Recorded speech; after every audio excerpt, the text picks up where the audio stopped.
国中的战斗。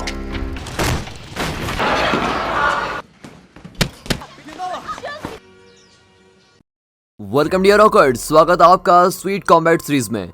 इसके पहले एपिसोड की शुरुआत में फेंग्यू नाम की एक लड़की को दिखाया जाता है जो राज्य की सबसे अच्छी महिला एमएमए फाइटर होती है। उसने अभी कुछ समय पहले ही ऑफिशियल मैचेस में हिस्सा लेना शुरू किया होता है, लेकिन उसके अभी तक बहुत से ना टूटे जाने वाले रिकॉर्ड रहे हैं। उसके हाल ही में एक जीत ने मीडिया में बहुत ही सनसनी मचा दी होती है, जिसकी वजह से वो बहुत ही ज्यादा मशहूर हो जाती है। एक फ्लैशबैक में दिखाया जाता है कि फेंग्यू अपने अमीर दादा को बता रही होती है कि उसको एक योद्धा बनना है, लेकिन उससे हमेशा से ये उम्मीद की जाती थी कि वो अपने परिवार के कारोबार को आगे बढ़ाएगी और उनकी मदद करेगी। इसलिए उसके दादा उससे बहुत निराश हो जाते हैं कि इसने एमएमए फाइटर चूज किया। फिर मिंग टायन नाम के एक व्यक्ति को दिखाया जाता है जो एक जवान लड़का है और जो मकाऊ में रहता है। उसके दो छोटे भाई बहन हैं जो स्कूल पढ़ रहे होते हैं। जब से उन्हें उनकी माँ ने छोड़ा और जब से उनके पिता गुजर गए, तब से वो ही उन दोनों की जिम्मेदारी ले रहा है। मिंग टायन के छोटे भाई को टीवी पर एमएमए लड़ाई देखना बहुत ही पसंद है और उसकी पसंदीदा योद्धा फेंग्यू ही होती है, जिसे वो रानी कहकर बुलाता है। और अपने छोटे भाई बहन की जरूरतों को पूरा करने के लिए मिंग टायन को कॉलेज छोड़ना पड़ता है और वहाँ के एक रेस्टोरेंट में खाना डिलीवर करने का काम करना पड़ता है। और अभी वो अपनी पढ़ाई जारी रखने के लिए एक अच्छी स्कॉलरशिप के साथ कॉलेज में एडमिशन पाने के लिए पूरी कोशिश कर रहा होता है। अब एक दिन काम पर उसे एक मार्शल आर्ट के अध्यापक को खाना डिलीवर करने का काम मिलता है और ये काम थोड़ा मुश्किल होता है क्योंकि जिस जगह खाना पहुंचाना होता है वो जगह उसके रेस्टोरेंट से 20 मिनट की दूरी पर होती है, लेकिन जिसको खाना चाहिए होता है वो 15 मिनट से कम समय में खाना चाहता है। और फिर समय के कम होने की वजह से हमें दिखाया जाता है कि मिंग टायन कितना तेज है। उसको छोटे छोटे सारे रास्ते याद रहते हैं, हर गली याद रहती है।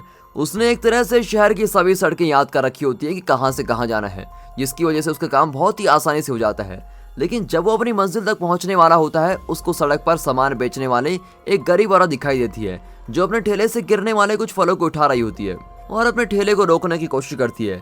तभी मिंग टायन उसकी मदद करने की कोशिश करता है और उसका ठेला सड़क पर आगे बढ़ रहा होता है।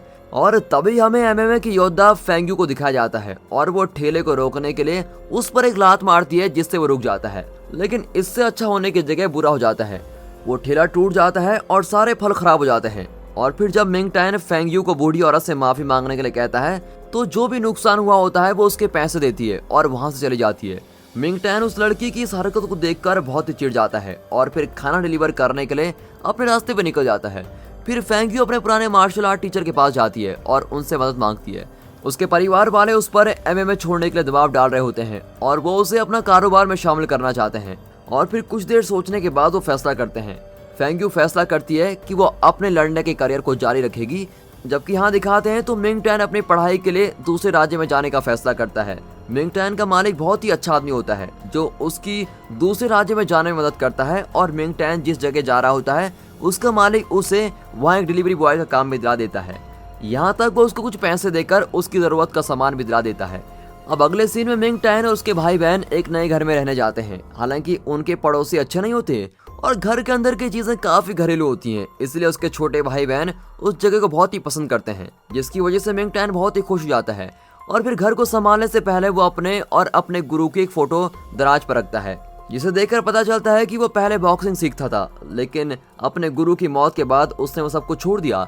इसके बाद मिंग टायन अपने भाई बहन को स्कूल छोड़ने के बाद अपनी नई जॉब पर जाता है और फिर आखिर में पहली बार अपने नए कॉलेज में जाता है। वो ज़ेंगजी सबसे अच्छा स्पोर्ट्स कॉलेज होता है। इस साल से पहले वो पूरा कॉलेज लड़कियों का था, लेकिन अब मिंग टायन सबसे पहले वो लड़का है जो उस कॉलेज में जा रहा है। हालांकि जब वो अंदर जाता है तो उसको पता चलता है कि कॉलेज में सैकड़ों लड़कियां हैं और उनके बीच में वो अकेला लड़का है। वो हैरान होता है और सोचता है कि उसने कॉलेज का नाम गलत तो नहीं पढ़ा, क्योंकि वहाँ एक भी लड़का नजर नहीं आ रहा है। सभी लड़कियों को वो इकलौता अच्छा लग रहा होता है और वो बहुत ही सुंदर भी होता है, जिसकी वजह से उसे और दिक्कत होती है। और अचानक से वो एक लड़के जैसे दिखने वाली लड़की से टकराता है जिसका नाम जाओमी होता है और उसे बॉक्सिंग और स्केटिंग करना बहुत ही पसंद होता है। मिंग टायन धोखा खा जाता है और उसे लड़का समझ लेता है और उससे तुरंत बात करना शुरू कर देता है कि वो कितना खुशकिस्मत है कि उसे अपने अलावा कोई और लड़का वहाँ पर मिला। लेकिन जाओमी उसकी बात को 2 मिनट में गलत कर देती है जब वो अपनी गुलाबी क्लिप निकालती है और अपने सर पर लगाती है। और फिर हैरान मिंग टायन उससे माफी मांगता है और वो घूरते हुए वहाँ से स्केटिंग करते निकल जाती है। तभी कॉलेज के प्रिंसिपल और एक टीचर जिनका नाम मिस्टर वैंग होता है वो परेशान होते हैं, क्योंकि अभी तक कॉलेज में 10 लड़कों ने एडमिशन लिया होता है। लेकिन कॉलेज में कुछ देर घूमने और वहाँ सिर्फ लड़कियों को देखने के बाद सभी ने वहाँ से किसी और कॉलेज में जाने का फैसला कर लिया है और अब सिर्फ मिंग टायन ही अकेला वहाँ पर रह गया होता है। कॉलेज के प्रिंसिपल मिस्टर वैंग को आदेश देते हैं कि वो चाहे कुछ भी करें, वो लड़का कॉलेज छोड़कर न जाए। उन्हें अपने कॉलेज को और आगे बढ़ाना होता है और उसके लिए कॉलेज में लड़कों का होना बहुत ही जरूरी होता है। अब बाहर लड़कियां मिंग टैन को देखकर पागल होना शुरू हो जाती हैं। वो उसका रास्ता रोकती हैं और उसकी मदद करने के लिए कहती हैं, जिसकी उसको कोई जरूरत नहीं होती। एक लड़की और जाओमी में सिर्फ इस चीज के पीछे बहस हो जाती है कि उनमें से कौन मिंग टैन को प्रिंसिपल के ऑफिस ले जाएगा, और उनकी बहस तभी खत्म होती है जब वो वहाँ थोड़ी चालाकी दिखाता है और वहाँ से भाग जाता है। वो कॉलेज में इधर उधर घूम रहा होता है, तभी उसके सामने फेंग्यू आ जाती है और वो अचानक उसे मकाओ की अजीब सी लड़की के रूप में पहचान लेता है। वो गलती से अपने बैग से उसका हाथ काट देती है और माफी मांगने की जगह उसके हाथ पर पट्टी बंधवाने के लिए उसको पैसे देती है।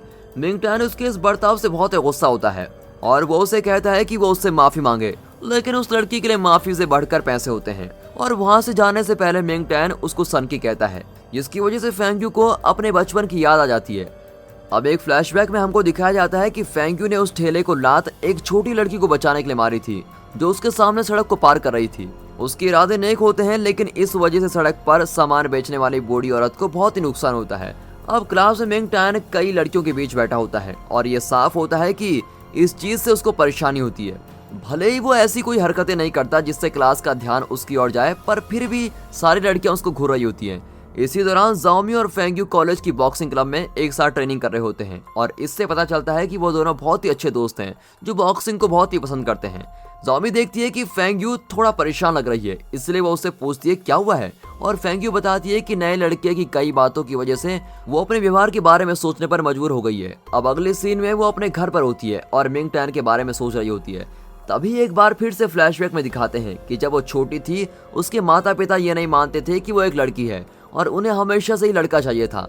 इसलिए जब वो पैदा हुई उन्होंने उसके साथ ऐसा बर्ताव किया जैसा कि वो एक लड़का है, और यहाँ तक कि उसे अपने बाल बढ़ाने और लड़कियों जैसे कपड़े पहनने भी नहीं दिए। और तब उसके भोले दिमाग ने ये बात नहीं समझी कि वो एक लड़की है, और जब उसके छोटे भाई ने जन्म लिया उसके बाद ही उसके माता पिता ने उसको लड़कियों जैसा रहने दिया। वो उस समय बहुत ही खुश हुई थी कि अब वो लड़कियों की तरह जी सकती है, इसीलिए वो उस लड़के के पास एक तोहफा लेकर गई थी जिसको वो पसंद करती थी। लेकिन उसके सभी दोस्तों ने आज तक ये सोचा था कि वो तो एक लड़का है, इसलिए वो उसको पागल बुलाने लग जाते हैं। और ये घटना उसको हमेशा बहुत ही परेशान करती रहती है, जिसकी वजह से उसे अभी भी ये पहचानने में दिक्कत होती है कि वो लड़का है या लड़की। इसी दौरान मिंग टैन के घर पर उसका छोटा भाई नींद से अपने बिस्तर में उठता है और हवा में मुक्का मारने लगता है। मिंग टैन उसकी इस बात पर हंसता है और तभी उसको याद आता है कि जिस लड़की के साथ उसकी बहस हुई थी उस लड़की को उसका छोटा भाई बहुत ही पसंद करता है। वो फिर सोचता है कि फेंग्यू की आंखें उसकी माँ की आंखों जैसी है, जिसकी वजह से उसको और भी गुस्सा आता है। अब उसी दिन कॉलेज में मिंग टैन को लगातार लड़कियां बहुत ही परेशान करती हैं, जिसकी वजह से उसका पढ़ाई पर ध्यान नहीं लगता। दूसरी ओर मिस्टर वैंग और प्रिंसिपल बहुत ही खुश होते हैं कि वो कॉलेज में रुकने के लिए मान गया है, लेकिन मिंग टैन दूसरे कॉलेज में जाने की सोच रहा होता है, चाहे वो थोड़ी कम स्कॉलरशिप ही क्यों ना दे। अब इस कॉलेज की ये खासियत होती है कि उसमें अलग अलग स्पोर्ट्स क्लब होते हैं और यहाँ के ज्यादातर विद्यार्थी पढ़ाई से ज्यादा वक्त क्लब में बिताते हैं। क्लब में उनकी योग्यता और उनकी स्किल्स को बेहतर किया जाता है और वो अपनी योग्यता को अंतर्राष्ट्रीय स्तर पर दिखा सकते हैं। कुछ लड़कियां बॉक्सिंग करती है, कुछ टेक्वांडो, कुछ जिम्नास्ट, और फेंग्यू और जाओमी बॉक्सिंग क्लब में होते हैं। सभी नए विद्यार्थियों को क्लब का दौरा करने के लिए कहा जाता है ताकि उन्हें जो क्लब पसंद आए उसमें वो शामिल हो जाएं। मिंग टैन बॉक्सिंग क्लब में जाता है और जाओमी और फेंग्यू को लड़ते हुए देखता है। वो फेंग्यू के लड़ने के तरीकों को देखकर बिल्कुल ही हैरान जाता है और उसके लड़ने का तरीका बिल्कुल उसके गुरु की तरह होता है। वो मान लेता है कि शायद उसने भी उसके गुरु से बॉक्सिंग सीखी होगी, लेकिन फिर वो इस बात को नहीं सोचता। लड़कियां मिंग टैन को उनके क्लब में शामिल करने के लिए जबरदस्ती करती है और एक दूसरे से लड़ने लग जाती हैं। अब उनसे छुटकारा पाने के लिए मिंग टैन उस क्लब में शामिल नहीं होता जो उसको पसंद होता है और वो स्विमिंग क्लब में शामिल हो जाता है जिसमें बहुत ही कम लोग होते हैं। वो बड़े ही आत्मविश्वास के साथ पूल में जाता है और टीचर के आने का इंतजार करते हुए पूल में छलांग लगाने लगता है, लेकिन अजीब तरीके से पूल में बहुत सी मछलियां आ जाती हैं। एक औरत उसको बताती है कि इस क्लब में कम लोगों के होने की वजह से स्विमिंग क्लब को बंद कर दिया गया था और स्विमिंग पूल अब एक मछलियों के पूल में बदल गया है। और अब मिंग टैन थोड़ा निराश होता है और वो कॉलेज बदलने का फैसला करता है, चाहे उसे वहाँ ज्यादा पैसे क्यों ना देना पड़े। वो ये बात बताने के लिए मिस्टर वैंग के पास जाता है, जो उससे भीख मांगता है कि वो कॉलेज में रुक जाए प्लीज। यहाँ तक कि वो मिंग टैन की एक तस्वीर खींचते हैं ताकि जो वो लड़कियों के लिए हॉल के नीचे बाथरूम बना रहे हैं उसके आगे लगा सके, लेकिन मिंग टैन इससे भी खुश नहीं होता। उसके बार बार प्रार्थना करने से मिस्टर वैंग उसे बताते हैं कि दूसरे कॉलेज में जाने का तरीका बहुत ही आसान है। उसे सिर्फ एक फॉर्म भरना है और कॉलेज के फिलिंग बॉक्स में डालना है मिंग टैन वैसा ही करता है जैसे उसको बताया जाता है, लेकिन उसके सामने एक परेशानी आ जाती है। जब वो उस फॉर्म को डालने जा रहा होता है तो औरतों का एक झुंड जो कॉलेज से सबसे पहले पास हुआ होता है वो उसको रोकने के लिए उसके सामने आ जाती है और उन्हें कॉलेज के प्रिंसिपल ने भेजा होता है ताकि मिंग टैन फिलिंग बॉक्स तक न पहुंच पाए। वो औरतें उसको बहुत ही आसानी से हरा देती हैं और वापस उसको मिस्टर बैंक के पास भेज देती हैं। वो उसे दूसरे कॉलेज में जाने के लिए मना कर देते हैं और उसके सामने पहले से बेहतर प्रस्ताव रखते हैं। वो उससे वादा करते हैं कि वो उसके लोन के समय को 30 साल बढ़ा देंगे, जिस पर उसको कोई भी अलग पैसे नहीं देने होंगे और मिंग टैन फ्री में पढ़ाई कर सकेगा अगर वो उनकी बात मानता है तो। और उसकी अभी की हालतों की वजह से वो इस अवसर को ठुकराना नहीं चाहता, लेकिन अभी भी कॉलेज में हजारों लड़कियों के बीच वो इकलौता लड़का होता है और फिर आखिरकार वो उनकी बात मान जाता है। अब बाद में मिंग टैन बाथरूम में कपड़े बदलने जाता है, लेकिन उसे पता चलता है कि वो गलती से लड़कियों के बाथरूम में चला गया है और तभी उसके सामने बिना कपड़ों के फेंग्यू आ जाती है जो उसको लात मारकर जमीन पर गिरा देती है। अब इसके बाद जाओमी, फेंग्यू और टेक्वांडो क्लास के उनके दुश्मन आइसक्रीम की दुकान पर होते हैं और बड़ी बहस कर रहे होते हैं कि स्ट्रॉबेरी स्वाद का आखिरी स्कूप कौन लेगा। अब इसी दौरान दिखाते हैं तो मिंग टैन खाना देने जा रहा होता है जब उसको देखता है कि कुछ लड़के एक छोटे बच्चे को सड़क पर परेशान कर रहे होते हैं। वो लड़के की वहां से भागने में मदद करता है, लेकिन बदले में वो लड़के उसको पकड़ लेते हैं। वो उसको एक खुले मैदान में लेके जाते हैं और उसको धमकाने लगते हैं। तभी वहां वो लड़की आ जाती है। पहले तो वो इस समस्या को बातों से सुलझाने की कोशिश करती हैं, लेकिन जब वो हाथापाई पर उतर आते हैं तो लड़ाई शुरू हो जाती है और एक लंबी और मनोरंजक लड़ाई के बाद लड़कियां और मिंग टैन उनको वहां से भगा देते हैं। मिंग टैन उनका बहुत ही एहसानमंद होता है और इस हादसे के बाद वो सब बड़े अच्छे दोस्त बन जाते हैं। उन लड़कियों की वजह से कॉलेज की जिंदगी उसके लिए अब इतनी बुरी नहीं रहती। भले ही इस रास्ते में उसको समस्याओं का सामना करना पड़े, वो अपना सफर ना खत्म करने का फैसला करता है और जैंगजी कॉलेज में ही रुकने का फैसला करता है। और दोस्तों, इसी के साथ ये पहला एपिसोड यहाँ पर खत्म होता है। दोस्तों, अगर आप इसके आगे के एपिसोड्स को देखना चाहते हैं तो प्लीज कमेंट्स करके बताइए कि आपको इसके आगे के एपिसोड्स देख रहे हैं, और अगर आप ज्यादा लोग कमेंट्स करेंगे तो हम इसके अगले एपिसोड जरूर डालेंगे। तब तक के लिए good bye, thanks and peace, and finally thanks for watching.